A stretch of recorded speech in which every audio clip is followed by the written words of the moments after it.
राजस्थान के कोटा के कोचिंग संस्थानों में छात्रों की आत्महत्या की घटनाओं के बीच जुलाई 2023। सॉरी, मैंने जो भी किया है अपनी मर्जी से किया है, तो प्लीज़ मेरे दोस्तों और पेरेंट्स को परेशान ना करें। हैप्पी बर्थडे पापा। कभी सोचा है किसी इंसान के सुसाइड करने के पीछे का रीजन सिर्फ उसका मेंटल डिसऑर्डर या कोई साइकोलॉजिकल एक्ट नहीं, बल्कि उसके पीछे सोसाइटी का बहुत बड़ा रोल होता है। एमेल डर्कहाइम, जिन्हें फादर ऑफ सोशियोलॉजी भी कहा जाता है, उन्होंने ईयर 1897 में सुसाइड पर गहरी रिसर्च की, जो सोशियोलॉजी में एक बड़ा टर्निंग पॉइंट साबित हुई। उन्होंने पहली बार साइंटिफिकली प्रूव करने की कोशिश की कि सुसाइड सिर्फ पर्सनल या साइकोलॉजिकल रीजन से नहीं होता, बल्कि उसके पीछे एक सोशल स्ट्रक्चर होता है। डर्कहाइम ने यूरोप के कई कंट्रीज के चर्च रिकॉर्ड्स, डेथ सर्टिफिकेट्स और सेंसस डेटा को स्टडी किया और सरप्राइजिंगली बहुत ज्यादा शॉकिंग पैटर्न सामने आए। उन्होंने जो पैटर्न्स नोटिस किए वो कुछ ऐसे थे।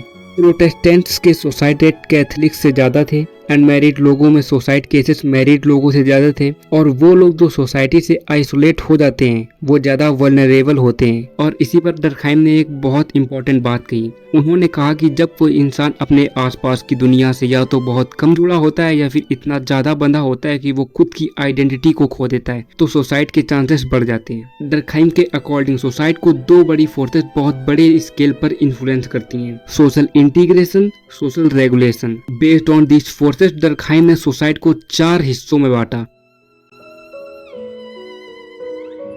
जब इंसान खुद को सोसाइटी से ज्यादा इमोशनली जुड़ा हुआ फील नहीं करता है, तो उसे लगता है कि उसके एग्जिस्टेंस का कोई मतलब नहीं है, तो इस सिचुएशन में वो इंसान इगोइस्टिक सुसाइड कमिट कर लेता है। ये लो सोशल इंटीग्रेशन की वजह से होता है। अगर इसे एक उदाहरण से समझें तो जैसे एक स्टूडेंट जो हॉस्टल में रहता है, वो कुछ स्टडी रीजंस की वजह से बाहर गया है, अपने पेरेंट्स से दूर है और वहाँ पर उसके इतने अच्छे दोस्त नहीं बन पा रहे हैं। एकेडमिक्स का प्रेशर, सोसाइटी और फैमिली से एक्सपेक्टेशन और इमोशनल डिस्कनेक्ट की वजह से वो धीरे धीरे डिप्रेशन का शिकार बन जाएगा और हो सकता है कि वो आगे चलकर सुसाइड कमिट कर ले।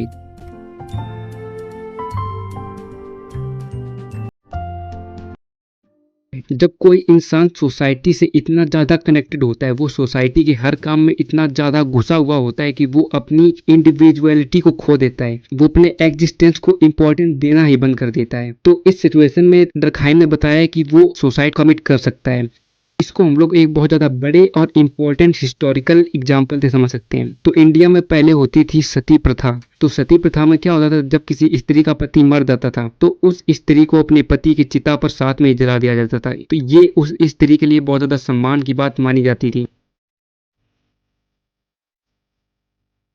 जब सोसाइटी में अचानक से बदलाव आता है और पुराने रूल्स तय हो जाते हैं, तब लोग खुद को बहुत ज़्यादा कंफ्यूज्ड और अनस्टेबल पाते हैं। ऐसी स्थिति में हो सकता है कि वो एनीमिक सुसाइड की ओर जाएं। ये लो सोशल रेगुलेशन की वजह से होता है। इसका यूएसए में एक बहुत बड़ा एग्जाम्पल है। 1930 में जब यूएसए में इकोनॉमिक क्राइसिस के कारण कई करोड़ों लोग बेरोजगार हो गए, तो फिर उनमें में से कई बिजनेसमैन, फार्मर्स, बैंक वर्कर्स, कई लोगों ने अपनी लाइफ को खत्म कर लिया था, क्योंकि सोसाइटी में अचानक से बहुत बड़ा बदलाव आ गया।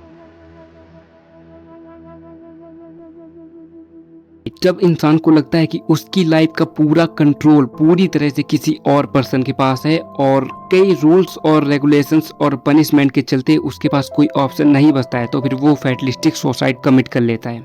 इसका एक हिस्टोरिकल एग्जांपल है कि जब अफ्रीकी गुलामों को सेंचुरीज तक ऑप्रेस्ड रखा गया, फिजिकल, मेंटल और इमोशनल टॉर्चर के चलते कई लोगों ने अपनी लाइफ खुद ही ले ली, क्योंकि उन्हें लगता था कि मुझे तब जीवन भर दुख ही भोगना है, तो फिर मैं अपनी लाइफ को अभी खत्म कर लूँ। डर्कहाइम ने अपने टाइम पर एक बोल्ड मेथड यूज किया। डर्कहाइम ने सिर्फ ओपिनियन या स्टोरी पर रिलाई नहीं किया, बल्कि रियल डेटा, डेथ रिकॉर्ड्स और स्टैटिस्टिकल डेटा कलेक्ट करके एक साइंटिफिक थ्योरी डेवलप। उन्होंने सोशियोलॉजी को एक सॉफ्ट सब्जेक्ट से सीरियस साइंस बनाया और उसका इम्पैक्ट इतना ज्यादा बड़ा हुआ कि लोगों को ये लगने लगा कि सोसाइटी के प्रॉब्लम्स को स्टडी किया जा सकता है, इवन उन्हें प्रेडिक्ट भी किया जा सकता है और उससे भी बढ़कर उन्हें सॉल्व भी किया जा सकता है, अगर हम लोग सही तरीके से साइंटिफिक मेथड्स का यूज करें। और सबसे जरूरी बात, उन्होंने सेंचुरीज से चली आ रही इस बात को बिल्कुल डिनाई किया कि सोसाइटी एक इंडिविजुअल एक्ट है, और प्रूव किया कि सोसाइटी एक सोशल मिरर की तरह है, वो सोसाइटी की एक्टिविटीज की वजह से ही होता है। खैर, आज के लिए इतना ही। अगर कोई धोखे से वीडियो देख रहा है तो फिर सब्सक्राइब करो, और फीडबैक देना हो तो तुम कमेंट कर सकते हो।